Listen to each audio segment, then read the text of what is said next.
আসসালামু আলাইকুম, welcome to মেহেদানাস life. খুব সহজেই গ্যাসের চুলায় কীভাবে পারফেক্ট পিৎজা বানাতে পারবেন সেটা টিপস অ্যান্ড ট্রিক্স দিব আজকের ভিডিওতে। আশা করি ভিডিওটি ভালো লাগবে। প্রথমে একটি ছোট কাপের মধ্যে আমি পানি নিয়ে সেটার মধ্যে 1 চা চামচের মতো ইস্ট দিয়ে সেটাকে ভিজিয়ে রাখছি। এটা 10 মিনিটের মতো ভিজিয়ে রাখতে হবে। এরপর আমি 1 কাপ ময়দা নিয়ে নিয়েছি, তার মধ্যে স্বাদমতো লবণ দিয়ে নিচ্ছি। প্রথমেই লবণটা দিয়ে নিতে হবে। তারপর আমি ভালোমতো মেখে এখানে 5-6 চামচের মতো তেল দিয়ে দিচ্ছি। এখানে আমি সয়াবিন তেলটা দিয়েছি, দিয়ে ভালোমতো মেখে নিতে হবে। এখানে চাইলে আপনারা বাটারও দিতে পারেন। দিয়ে খুব সুন্দর করে আমি এটাকে মেখে নেব।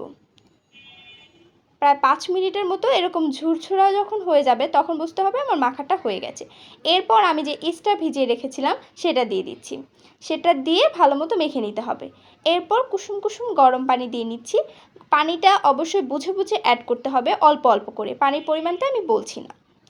এরপর আমি আবার আরেকটু ময়দা দিয়ে নিচ্ছি। একদম নরম সফটলি যখন ডোটা হয়ে যাবে তখন বুঝে নিতে হবে ডোটা হয়েছে। এরপর যে পাত্রে রাখবো সেই পাত্রের নিচে একটু ময়দা ছিটিয়ে নিচ্ছি। এরপর সেটার উপরে আবার একটু ময়দা দিয়ে একটু তেল দিয়ে রেখে দিতে হবে। এটা আমি প্রায় 1 ঘন্টার জন্য রেস্টে রেখে দেব। এটাকে খুব সুন্দর করে ঢেকে রেখে দিতে হবে। এরপর আমি চিকেন পিৎজা যেহেতু করব তাই চিকেনটাকে ম্যারিনেট করে নিচ্ছি। এখানে আমি খুব সাধারণ মশলা দিয়েছি, আদা বাটা, জিরা বাটা, মরিচ আর একটা চিকেনের মিক্সড মশলাটা আমি দিয়ে দিয়েছি। চিকেনের মিক্সড মশলা না থাকলে আপনারা যে কোনো 2-3টা মশলা অ্যাড করে দিতে পারেন। এরপর আমি দিয়ে দিচ্ছি স্বাদমতো লবণ। এটাকে দিয়ে মেখে রেখে দিতে হবে 20 মিনিটের মতো। এরপর আমি উপরে সয়াবিন তেলও দিয়ে নিয়েছিলাম, দিয়ে আবার একটু মেখে নিচ্ছি। এরপর আমরা পিৎজা সসটা তৈরি করব। পিৎজা সসটা তৈরি করার জন্য আমি এখানে 3 টেবিল চামচের মতো টমেটো সস নিয়ে নিয়েছি, চিলি পাউডার নিয়ে নিয়েছি, আর এখানে আমি অরিগ্যানোটাও দিয়েছিলাম কিন্তু ক্লিপ নিতে ভুলে গিয়েছি, দুঃখিত। এরপর আমি প্যানের ভেতরে দিয়ে দিচ্ছি চিকেনটা ম্যারিনেট করে যে রেখেছিলাম সেটা আমি একটা প্যানে দিয়ে ভেজে নিচ্ছি। এটা 10 মিনিটের মতো ভেজে নিতে হবে। এরপর আমি ভেজিটেবলগুলো একটু সতে করে নিচ্ছি। এটা অপশনাল, আপনারা চাইলে সতে করে নিতে পারেন, না নিলেও হবে। এখানে আমি 3 কালারের ভেজিটেবল অ্যাড করেছি, আপনারা যে কোনো 1-2টা কালারের ভেজিটেবল দিলেই হবে। ভেজিটেবলগুলো সতে করে নিচ্ছি, কারণ আমি যেহেতু গ্যাসের চুলায় করব তাই ভেজিটেবলগুলো একটু সতে করে নিলেই ভালো।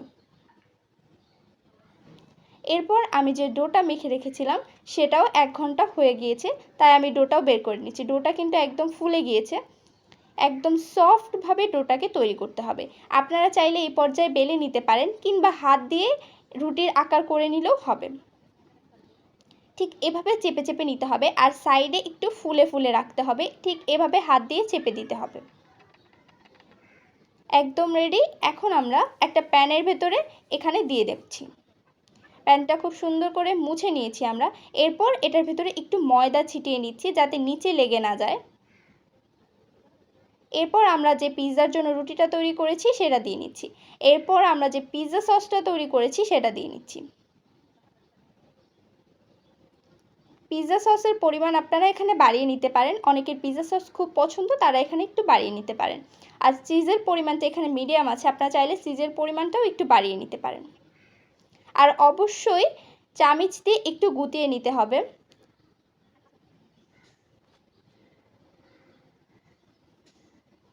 এরপর আমরা চিকেনটাও দিয়ে দিচ্ছি, ভেজিটেবলটাও দিয়ে দিচ্ছি। ভেজিটেবলের পরিমাণ আপনাদের উপর ডিপেন্ড করে, আপনারা কম খেলে কম দিতে পারেন অথবা আরেকটু বেশিও দিতে পারেন।